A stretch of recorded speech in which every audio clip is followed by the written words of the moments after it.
productivity, but the prices they face are determined sort of exogenously, beyond their control. But it turns out that's not quite right. It's not quite right for two reasons. So here's the first reason. What I'm showing you here, this slide's a little busy, so let me try to break it down.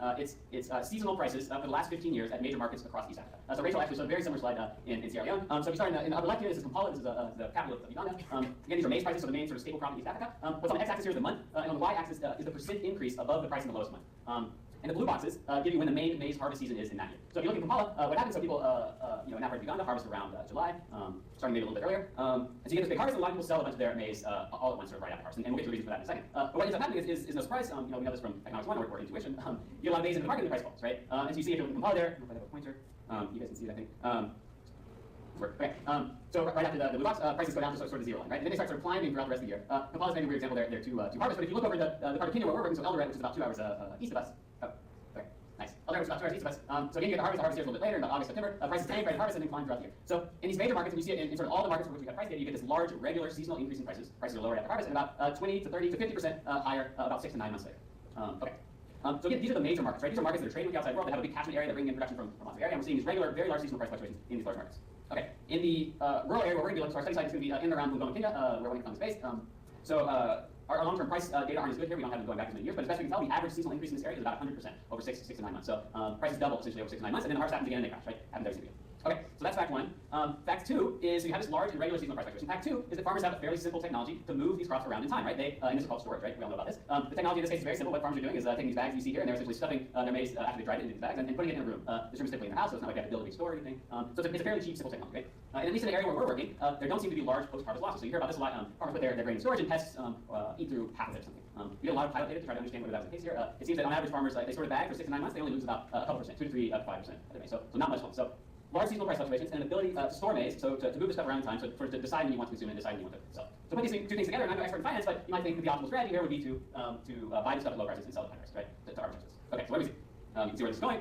We actually see the opposite. We see farmers selling at really low prices and buying at really high prices, right? So here's some pilot data. There are two different plots here. The left plot is a plot of farmer inventory, so this is just the number of bags they have in storage in their house. And the right plot is the amount they're selling minus the amount they're purchasing, right? So positive value would mean they're selling a lot more than they're buying, and negative value is right? So here on the x-axis, and these are the same with both plots, is the weeks post-harvest. So 0 here is the harvest, right? So what you see right at harvest, the solid line here is the average guy, the dotted line here is the median guy, but they tell the same story. So right at harvest, farmers end up selling a lot, so you can see that they're selling here, so read off the x-axis, they're on average selling a bunch. And then they're sort of eating their way through the inventory. About 5 months after harvest, about 20 weeks after harvest, they've completely run down the inventories, right? And so you see that on this graph, at about the same time, they come into the market as sellers, right? So now they're no longer sort of on average buyers, they come into the market as sellers, right? Okay, so remember the average price graph I just told you before, prices are really low at harvest, right? So they're selling at really low prices and they're buying back at really high prices, right? So what's going on? Okay, almost slow. Okay, so one story might be an information story. We've heard some discussion of the importance of information in other settings. You might think, well, maybe farmers just don't know what's happening with prices, right? That is not true. Farmers know exactly what's going on with prices, right? They're buying corn all the time, they're selling corn all the time. So you ask any farmer in this part of the world what the average price is, over the last 5 years, over the last 10 years, the average seasonal price, you ask for sort of all the months. So again, September is about the main sort of harvest season. And they all give you a story that looks a lot like this. And this is actually the average across the farmers in our study that I'm going to tell you about in a second. Okay, so in September, prices start out, these prices are in shillings per goros. A goro is like a coffee can, it's like 2 kgs of maize. It's the sort of standard quantity in which they're bought and sold. The solid black line here is the sales price, the dotted line is the purchase price, and these show the same sort of seasonal patterns as we saw before in the major markets. But if you read off the y-axis here, you can see on average a doubling in both the sales and the purchase price in sort of the 6 and 9 month period between September and May to June when prices peak. The red line here is at baseline in our study what farmers expected to happen to prices over our study period, which I'm going to tell you about in a second. So it's their price expectation. So historically prices double, and in the year that we're going to study, they also expect that prices will double, right? So no surprise about prices. It's not an information story. Farmers know exactly what's going on with prices, right? Okay, so what's another story? So the boneheaded thing to do, or maybe the best thing to do, is just ask farmers, right? So once they told you the prices look like this, you ask them when they buy and they sell, and they sort of chuckle and say, well, we buy down here, or sorry, we sell down here, and we end up buying up here. And you ask, okay, why do you do that? And the modal answer, you get from not every single farmer, from a very, very large majority of farmers is this. So why do you sell at harvest instead of later when prices are higher? I need cash, right? This is their main source of income. They've accumulated bills throughout the rest of the year. All of a sudden they have this asset that's worth something, so they end up liquidating a lot of it to pay off these bills. The thing they bring up a lot is school fees. So depending on whether your kid is in primary or secondary school, you could end up paying a lot of school fees. And schools aren't dumb. They make many of these fees due right around harvest, and so farmers end up selling a lot of their maize right at harvest to pay these schools, right? So they need the cash. And importantly, they don't have access to credit markets, right? So Andrew come along. It's about second. So they have no way to sort of borrow around these cash needs, and they have difficulty saving for them as well. So it's a little formal access to credit savings. Okay. So working with One Acre Fund, we're going to take these guys seriously. We're going to say, look, you guys don't have access to cash. You say you'd rather sell at higher prices, so we're going to come in with One Acre Fund's going to come in. I didn't do this. We're going to offer you a cash loan at harvest, right? We're going to say, okay, we'll offer you some money. This loan is going to be collateralized with your stored maize. So if you agree to store 5 bags of maize, we'll loan you the value of that maize. And your job is to sit on it until the price goes up, right? And once the price goes up, you sell it, pay us back, right? Pay One Acre Fund, pay Andrew back, not me, and pocket the difference, right? And so what we're trying to do here is sort of given the productivity effects of Andrew's interventions that he told you about, we're trying to increase the profitability, right? The sort of the profit side that Craig talked about. Okay, and so we played with the timing of this a little bit. So farmers sort of give us different information about when their main cash constraints are. So we'll call it the main harvest period is in September. So some guys said, I need cash sort of right then. And for a lot of them, school fees are due a little bit later, so November, December. So we have one treatment group that gets the cash sort of right at harvest, and another treatment group that gets it 3 months later, right? Okay, and then we're going to revisit these guys. So in a control group, of course, that is not off the loan. All of these guys are 1 acre fund farmers, so they're existing clients of 1 acre fund. So we're gonna see these guys a bunch throughout the year. And we're tracking their inventories, we're tracking sort of their sales and purchases, and a bunch of other information. So farmers were really excited. 1 acre fund farmers were really excited about this sort of additional loan opportunity. So take up this loan was really high by standards of microfinance, so about 70%. Okay, so people thought this was going to work. They were excited about it. One thing you might be worried about is what's going to happen in the market if this loan actually works. So Andrew's done a great job of extending access to fertilizer and seed to a lot of farmers in this part of the world. So imagine that all of them adopted this storage loan, right? So let's say it works in the sense that we were thinking. So it turns out that farmers might actually sell a bunch less at harvest, so you're taking supply off the market at harvest, and you're putting it back on much later in the year. So again, intuition would tell us that that's actually going to increase the price after harvest, right? And it's going to decrease it much later in the year, right? So this is going to reduce the price dispersion that we were thinking about before, and this actually might undermine the profitability of the loan, right? The whole logic of this thing is that there is a big price dispersion that you can arbitrage, right? So you might think if everyone gets this loan, you're going to sort of reduce the profitable opportunity of the loan. Okay, so we want to understand that. So we often think of these as sort of general equilibrium effects of these interventions. So these actually aren't studied that much in these credit market interventions. So this was an exciting opportunity to try to understand these GE effects. So to do this, we randomized the number of loan offers across markets. So I'll show you now in a second, but we're working across many different markets in Western Kenya. And in some markets, we offer the loans to a lot of guys, and in other markets, we offer the loans to fewer guys, right? And so to understand sort of the price effects of our intervention, we can use this random variation in the density of the treatment to understand these price effects. Okay, so here it begins the map. We've gone in Western Kenya over here. Here's Andrew's house, beautiful.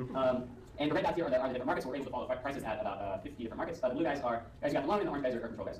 And so essentially, the randomization gave us this sort of this exogenous variation in sort of how many treated farmers you had at the different markets. So if you look at a market like this, so the blue guys, this market's going to have much more treated guys than control guys sort of around it, and vice versa for other markets. Okay. So before I show you the results, to ask farmers what happened to price over the last 5 to 10 years, we asked traders in the area, they tell you the same thing. Prices always doubled. What do you expect prices to be? So we started this study in 2012 and ended in 2013. Again, I showed you before what farmers expected the price rise to be. A doubling. What we saw was actually something much lower for reasons we don't fully understand right now, but we're trying to understand. So what we ended up seeing is average across all markets, prices actually only went up about 20 to 30% depending on the market. At least in this year, the loan is going to be on average much less profitable than it would have been in a year in which prices fell. So we're already starting at sort of a low base in terms of what the loan would do. Okay, so here's the results. So the dotted line here in both of these plots are the control group, and they will be in all the plots that I show you. So I'm going to show you results for 2 different outcomes. We're trying here again is the inventories. This is the bags of maize, 90 kg bags of maize. And on the right side here is net revenue. So think of this as the value of the maize you sell minus the value of the maize you purchase, net of any sort of loan repayments if you're one of the guys in the treatment. So you can call this profits if you like. We don't have all the cost data, so it's not exactly profit. So I use the awkward term net revenues. But again, so if it's a positive, this means you are selling more than you buy, right? Okay, so using control guys, this looks like what we had before. So the inventories are really high right after harvest, and they sort of go down to zero somewhat later in the year. And again, these guys start out selling sort of right after harvest, and then become large net buyers later in the year. So that's the control groups. And here is what we did. So the blue line here is the treatment 1, and the red line here is the treatment 2. So this is the October loan, this is the January loan. So we saw much larger effects and significantly larger effects for the T1 guys, which the guys who got cash the right way. And this is about a 20 to 30% increase in inventory for these guys right now. So these guys actually did take a lot of maize off the market ends, kept it in inventory. And what you see on the revenue side is they did what we were expecting. Actually, they sold a bunch of it much later on in the year. So you can see for the blue guys, this sort of peaks much later in the year, and these guys are just selling at the time of typically high prices. Again, as we saw before, prices weren't quite as high as what farmers were expecting them to be, so that's going to kind of reduce the overall effect on profitability. But the sort of initial the result 1 here is that even with this low price rise, we calculated that these guys saw about a 20% return on their investment, even net of the repayment, the loan repayment, for the farmers who got the loan at the harvest. So for the T1 guys who got the cash out of it. So 20% return, pretty good. Okay, so what happened to prices? So again, what we're doing here is we're going to compare the markets where we offer the loan to a bunch of farmers to the markets where we offer the loan to not that many farmers. And if you think, we just saw that at the individual level, the loan seems to be working. So farmers are taking maize off the market and putting it in inventory early on and putting it back on the market later in the year. So in the places where lots of farmers are doing this, we should see the price dispersion come down a little bit, right? So what I'm going to show you then is a plot of the difference in prices between the markets that got treated a lot, where a lot of the farmers got loans, and the markets where they didn't. And this looks, sort of to our surprise, sort of like you might have expected. We actually thought we were underpowered to be able to do this, like we didn't have enough markets, and so we're actually surprised that these effects came through. But what happened is you actually see prices start out, so in the high density treatment areas, you see prices start out about 3 to 5% higher, and a little bit lower. So this gray area is the 95% confidence interval, so we have significant results sort of at the beginning of the year and less significant results at the end of the year. But overall, the picture is sort of as you would expect if the loan is working as we think it is, and if these markets are pretty local, i.e. the demand and supply, the local prices are determined by local demand and supply. Okay, so we have this price effect. We have individual sort of overall individual average effect. We have this price effect, so the reduction in the price dispersion in these really high treatment density areas. And this actually fed back on the price. These price effects actually fed back to our treatment effect estimates for the farmer, so it affected the profitability of the loan. So it actually reduced the effectiveness of the loan in the high density areas, no surprise. So what we've done is actually reduce the arbitrage opportunity, and actually helped the revenues of control farmers. So think of guys who didn't get the loan, right? Now they're looking at slightly higher prices after harvest, which is good, so they normally sell, and they're looking at slightly lower prices later on in the year when they normally buy. So this wasn't quite significant. But marginally significant. So we weren't measuring spillover sort of outside of our experiment. But you think of 1 acre fund farmers or some small proportion of or some important proportion of the overall amount of farmers in a given area. So we're going to spill over to all the other non-1 acre fund farmers too. We're probably like the guys who don't have access to loans. Okay, so just to finish up. So the conclusion for this study, beyond the joy of working with 1 acre fund and the hope that we get to work with them in the future. Conclusion number 1 is that access to well-timed credit can, in this case, help improve the profitability of small farms. But sort of that result depends on the density of treatment, sort of the local scale at which you run this operation. And so what we learned from that then is that the absence of credit markets actually spill over into other markets. In this case, sort of food markets that really matter to the poor, right? And in particular, these missing credit markets exacerbate the seasonal price fluctuation that has important implications for household income. So that's the study. Thanks.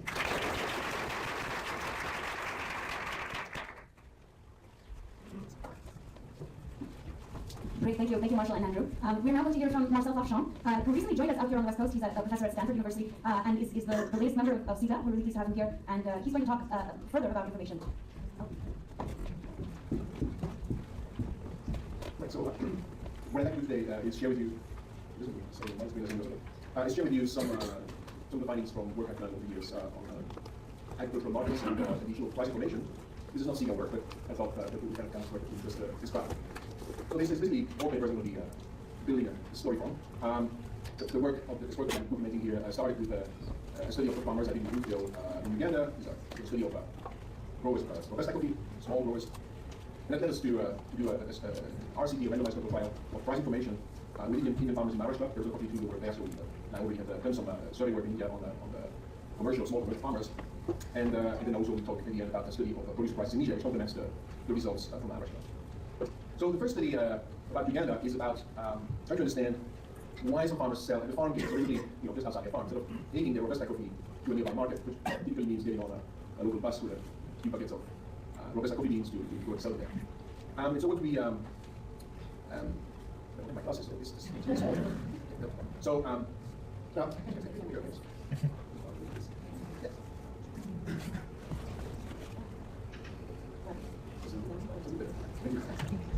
Right, so what I'm thinking about selling the farm gate, basically in this video together, talking about, it would be a fellow showing up on a bicycle or maybe a moped, and trying to buy your robusta coffee. How will we know that your robusta coffee? Well, in this part of the world, you have to harvest the cherries, the coffee cherries, and you have to dry them for about 10 days. So you can see the coffee grinding, right next to the farm, so they kind of judge whether it's going up, and they become enough on the door. So that's the kind of setup that you have. It's very convenient, not really convenient, just coming up on the door. So the thing is, of course, is that if you sell at the farm gate, you can get lower prices when you get back into the market, and in fact, the prices significantly lower. So why would farmers do that? Well, we observe that you tend to do that when the quantity is small and the market's far away, so kind of logical thing to do. And so that reminds us that maybe it's like convenience stores.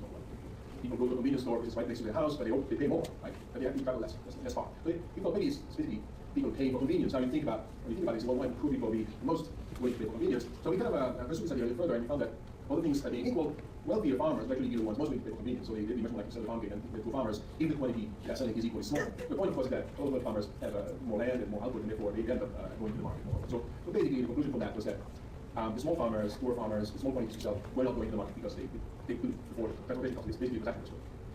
And having observed that, we thought, well, what about price transmission to farmers? Because coffee, robusta coffee coming out of Uganda is exported internationally, doing all of it, even though Uganda is the birthplace of robusta coffee, as I said, the Ugandans themselves don't actually consume it much. So all gets exported. The price of coffee in the international market is easily observable. You have a commodity market, things in multiple robusta, you just get the price of the internet. So we basically try to see whether these local prices, which are determined, actually Uganda at that time, probably even more so now, was not really a leading world producer of robusta coffee. Vietnam was producing coffee at least 5 times more than Uganda. 45 times more. So Uganda as a country is the price taker in this area, so basically the price is determining what happens in Vietnam, how much Vietnamese government puts, how much robusta they store, how much they put on the market, and that's what determines the price. So we never worry about, we wonder how this price works its way back into Uganda. You have about 25 exporters, then a whole chain of wholesalers and millers, and then you have these little guys on the market. So if you start tracking down the price, and the year that we look at coffee prices, they do fluctuate quite a bit. Coffee prices do fluctuate over time. So in the usual year, fortunately for us, we had a lot of price fluctuation within the year we observed. And what we found is that the prices paid by the exporters basically tracks the price. The price is paid at the wholesale level by large aggregators, traders who aggregate quantities of coffee to ship them to Kampala to exporters. These also track, they lower, but they track reasonably well the export prices. But then the prices paid to the farmers, so the prices that farmers report to us, they didn't actually track those prices, so they don't rise proportionally. So I have two graphs for that. This is a graph that shows you. Which one's the one that works? Yes. So this graph has got three prices over a period of 18 years, something like that. This is the international robusta price, so the price in London. And then we have two other prices, which are in Uganda. Kiboko is for coffee that has been taken off its, Kiboko is the price of coffee that's still in its cherries. I think you